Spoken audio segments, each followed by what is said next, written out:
Cette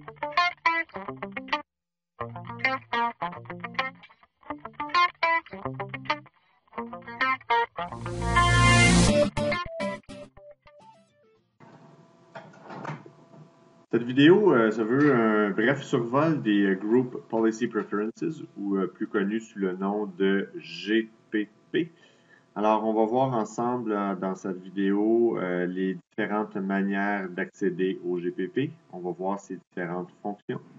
Et ensuite de ça, on va voir les différents contextes d'application des GPP. On va voir que les contextes d'application vont dépasser largement le côté ordinateur et utilisateur auquel on est habitué dans les GPO. Alors, pour commencer, accès au GPP, différentes manières d'accéder au GPP. Premièrement, il faut avoir en nos mains absolument soit un serveur 2008. On n'a pas le choix d'avoir un serveur 2008 ou bien un client Windows 7 avec l'option RSAT d'installer, Remote Server Administration Tools. Alors, c'est pas vrai qu'on est obligé d'avoir un serveur 2008 pour avoir des GPP. Par contre, si on en a un, on n'a pas à se casser la tête. Et si on a seulement un serveur 2003 comme contrôleur de domaine, on est capable d'avoir accès au GPP quand même si on utilise un client Windows 7 avec RSAT ou est-ce qu'on va avoir une MMC personnalisée. Alors, dans le cadre du cours d'aujourd'hui, on va utiliser un serveur 2008 seulement pour accéder au GPP. On va voir maintenant les différentes fonctions des GPP dans notre serveur.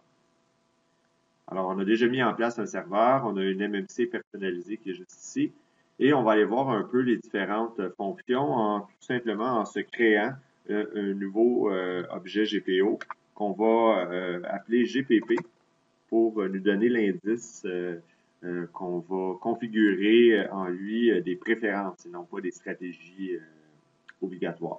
Alors, GPP, on va travailler au niveau de l'usager, donc je vais lui donner le nom user et je vais tout simplement l'appeler démo parce que je ne lui donnerai pas en finale de fonction particulière. Sachez que vous devez savoir qu'on donne toujours la fonction de la GPP ici, question de pouvoir se retrouver par la suite quand on en a plusieurs. Une fois que j'ai créé ma stratégie ou en fait ma GPP ici, ben je vais cliquer droit et appuyer sur modifier pour pouvoir m'assurer de pouvoir aller voir un peu qu'est-ce qui en retourne. Alors je vais faire un petit zoom à l'intérieur, question de pouvoir configurer certaines choses. Alors, on y va. Alors, on va y aller du niveau utilisateur et on va ouvrir préférences. À l'intérieur de préférences, on voit qu'on a différentes fonctions. Alors, on va voir l'ensemble de ces fonctions-là ainsi qu'à quoi ils servent. Alors, premièrement, on a les paramètres Windows. On a un truc qui s'appelle application. Alors, application, qu'est-ce que c'est? Ben, c'est tout simplement des logiciels que vous pouvez installer, des suites de logiciels que vous pouvez installer et pour lesquels il y aurait des fonctions de préférence. Alors, évidemment, il s'agit d'installer le plugin correspondant à ces logiciels-là. On peut penser à un antivirus ou quelque chose comme ça. Pour l'instant, dans mon système, j'ai aucun de ces plugins. Donc, quand je clique droit sur Application et que je fais Nouveau Application, j'ai absolument rien de disponible dans le menu. C'est normal. Ça viendrait dans l'optique où j'aurais pu installer un logiciel qui me permettrait d'avoir une configuration via les paramètres, via les préférences. Le deuxième est très intéressant. Le deuxième me permet de faire des mappages de lecteurs. C'est celui-là d'ailleurs que je vais utiliser en démonstration à la fin. Donc, me permet de faire un nouveau lecteur mappé. Puis, avec différentes options, là, me permet de mapper un lecteur sur un partage avec différentes options de connexion ou d'interconnexion. Environnement me permet de faire une nouvelle variable d'environnement, alors la fameuse variable. Alors, je suis capable avec ça de proposer à des clients Windows 7 une variable d'environnement. Alors, ça, c'est très intéressant. Fichiers et dossiers me permettent de copier et de mettre à jour des fichiers sur les ordinateurs clients. Très intéressant. Puis, dossiers me permettent de créer les dossiers qui vont contenir les fichiers. Alors, ces deux-là vont fonctionner ensemble pour finalement créer quelque chose qui est très intéressant Ça me permet, par exemple, de mettre à jour des DLL ou 2-3 fichiers très simples avec une préférence dans tout mon parc informatique et de maintenir ces fichiers à jour. Le fichier .ini me permet de créer un fichier .ini. Le registre me permet de créer n'importe quelle clé de registre ou de modifier un élément du registre de Windows, n'importe quel type de Windows, et donc me permet de faire une mise à jour d'une clé de registre sur, disons, 20 000 postes en créant une seule préférence, ce qui est très intéressant. Et finalement, le dernier item, non le moindre, bon, disons, intéressant, on parle des raccourcis. Alors, ça nous permet de créer un raccourci et de le placer à l'endroit où on veut sur notre client. Alors, tous ces items-là vont me permettre de personnaliser mes clients à distance de façon automatisée. La deuxième section des préférences comporte des choses qui vont ressembler étrangement aux paramètres de configuration. En fait, c'est la force des préférences, c'est de ressembler au niveau graphique à ce qu'on va retrouver dans la configuration, notamment de Windows 7. Alors, premièrement, on peut configurer les sources de données, dans le cas des bases de données SQL ou Access, avec le pilote qui va avec. Donc, les gens qui ont des bases de données et qui nécessitent certains pilotes au DBC ou peu importe, c'est là qu'on va le faire. On peut aussi configurer d'avance certains périphériques. Alors, certains périphériques, avec une classe puis un type, ça va permettre en fait de pré-autoriser l'installation de périphériques chez des clients Windows 7. On peut modifier les options de dossier. Alors, on pourrait faire une option de dossier propre à Windows XP ou à Windows Vista ou version ultérieure. On peut voir que ça ressemble énormément à ce qu'on a dans les options de dossier pour un client. Alors, on peut modifier ces options de dossier-là à distance en créant des GPP. Même chose au niveau des paramètres Internet. On peut modifier les paramètres Internet par défaut de Internet Explorer 5, 6, 7 et 8. Pour les versions 9 et 10, il va falloir télécharger du site de Microsoft les nouvelles stratégies propres à ce logiciel-là pour pouvoir bénéficier des paramètres. Mais sinon, quand on prend ça ici, on se reconnaît, puis on est capable de modifier à distance tout ce qui est dans les propriétés d'Internet Explorer. Utilisateurs et groupes locaux, excessivement intéressant. Alors, ça me permet de créer des nouveaux utilisateurs locaux et des groupes locaux. Alors, je pourrais dire, ben, je crée un groupe local dans chacun des ordinateurs et je lui donne certains droits et je vais prendre des utilisateurs, je vais les rendre membres de ce groupe-là. Alors, très, très intéressant dans le cadre d'un domaine que de pouvoir créer des groupes et des utilisateurs locaux. On ne parle pas d'utilisateurs du domaine. On parle des utilisateurs dans la SAM locale, la SAM database locale de tous nos clients. Les options réseau, on peut les modifier ici. On peut faire des connexions à distance, des connexions VPN. Donc, quand on parle de réseau d'entreprise, ça nous permettrait de pouvoir configurer à distance des Virtual Private Network ou des connexions à distance pour nos clients qui se promènent un peu partout autour de la planète de façon automatisée. On peut modifier les options d'alimentation. Je vous dirais que c'est l'élément le plus marquant des préférences.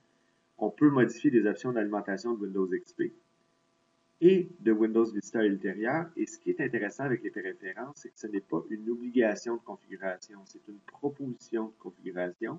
Et notre client à distance peut toujours, s'il a le droit, modifier les options d'alimentation parce que ça a été donné, si on veut, ou proposé grâce à une préférence. C'est vraiment tout le contraire de la stratégie qui obligeait les paramètres. On peut configurer et distribuer des imprimantes, donc des imprimantes locales, des imprimantes TCP/IP, des imprimantes partagées, partagées sur un autre serveur. Donc, on peut pousser des imprimantes et modifier les options régionales, créer des tâches planifiées et modifier le menu démarrer. Jusqu'à date, il y a beaucoup d'objets et de choses qui sont intéressantes, mais ce qu'on va aller faire, c'est qu'on va aller donner un exemple.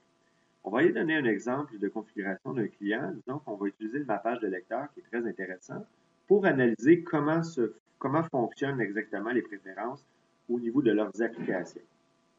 Alors, je vais faire un nouveau lecteur mappé. Et juste avant de faire mon lecteur mappé, je vais aller voir quels sont mes partages dans mon serveur. Évidemment, on ne peut partager que quelque chose qui existe. Alors, disons que j'ai un partage qui s'appelle rapport dans mon serveur. Et c'est celui-là que je vais utiliser pour créer ma préférence. Je commence avec le menu Action. Créer me permet d'effectuer une création de manière unique de l'action. Alors, si je fais un mappage de lecteur, ça va le faire une seule fois. Remplacer, je supprime la configuration et je la refais à nouveau. Des fois, dans certains cas, la mise à jour ne va se faire que si on sélectionne remplacer. Quoique la majorité du temps, l'option mettre à jour est, je vous dirais, la préférée. Alors, il va vérifier s'il y a une différence de configuration. S'il n'y a pas de différence, il ne fera pas de changement. C'est un peu plus rapide de mettre à jour. Remplacer, c'est plus long à chaque démarrage. Pas beaucoup plus long, mais un petit peu. Alors que créer, c'est une seule fois. Et il ne le refera pas une deuxième fois. Supprimer me permet de supprimer un mappage de lecteur, évidemment. Alors, moi, je vais utiliser mettre à jour ici. L'emplacement, évidemment, c'est le nom de mon partage. Alors, barre oblique inverse, le nom de mon serveur. Dans mon cas, c'est SRV-DC1. Barre oblique, le nom du partage. Rapport, qui était le nom de mon partage que j'ai vérifié tantôt. Je peux toujours aller le chercher avec le voisinage réseau ici. Je peux me faire un reconnecter lors du redémarrage. Okay, ça, c'est l'option qui est possible.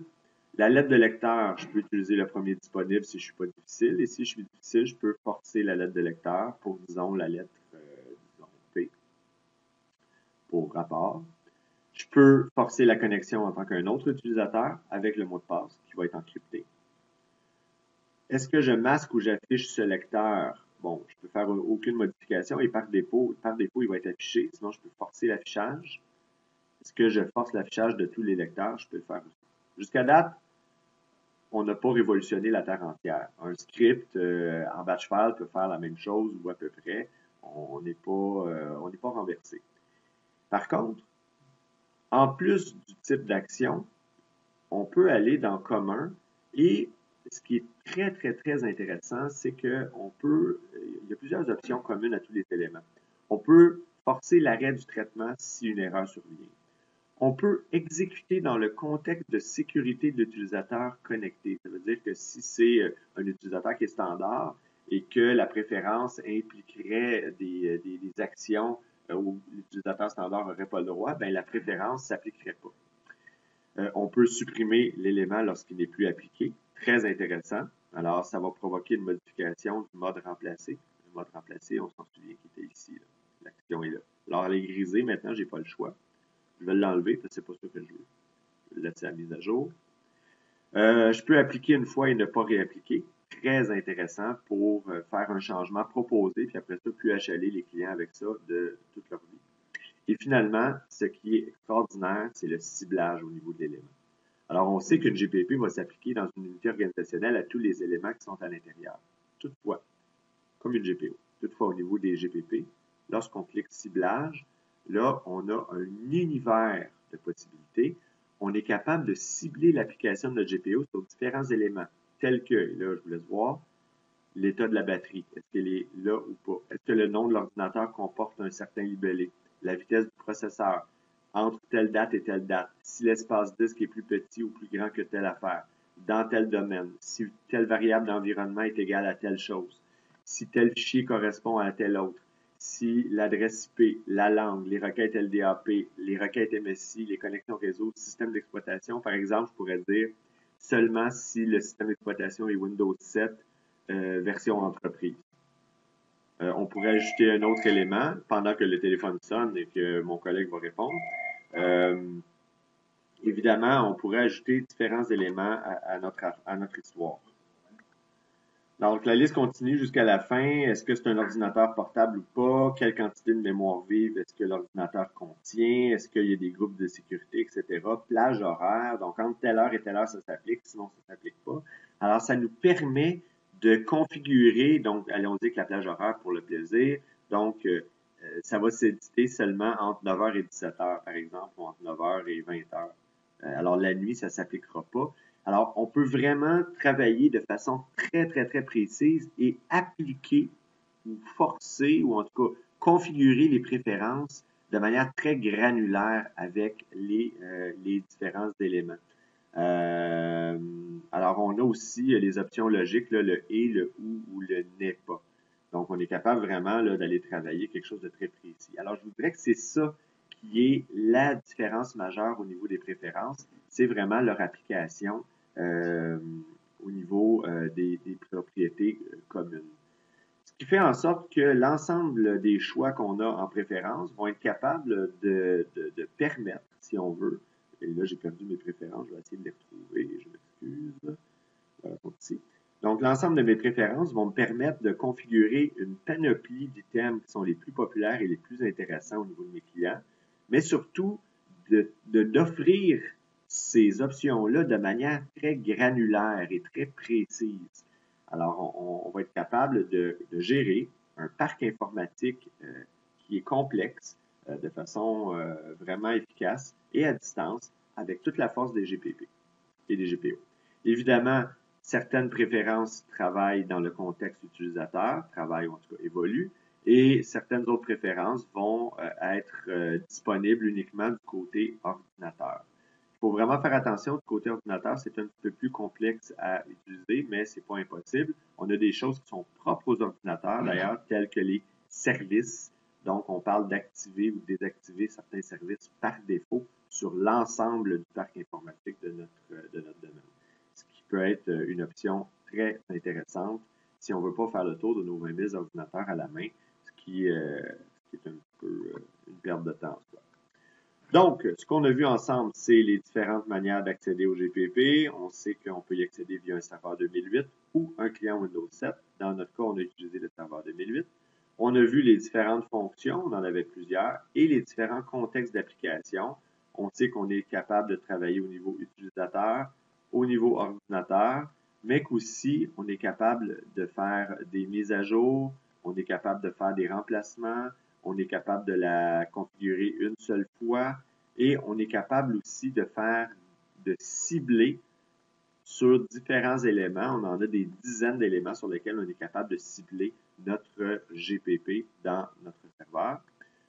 On ne l'a pas fait. Par contre, ne pas oublier, lorsque c'est terminé, il faut évidemment garder en tête que notre GPP, tel que je suis en train de vous le démontrer présentement, doit être appliqué à une unité organisationnelle, doit être lié à une unité organisationnelle. Donc, par exemple, si je voudrais la lier sur les bons, tel que je viens de faire là, bien, je vais lier mon objet de stratégie de groupe existant, sélectionner ma GPP et la lier. Et une fois qu'elle est liée, elle va s'appliquer sur les utilisateurs, dans le cas de ma GPP, parce que c'est en est une de niveau utilisateur.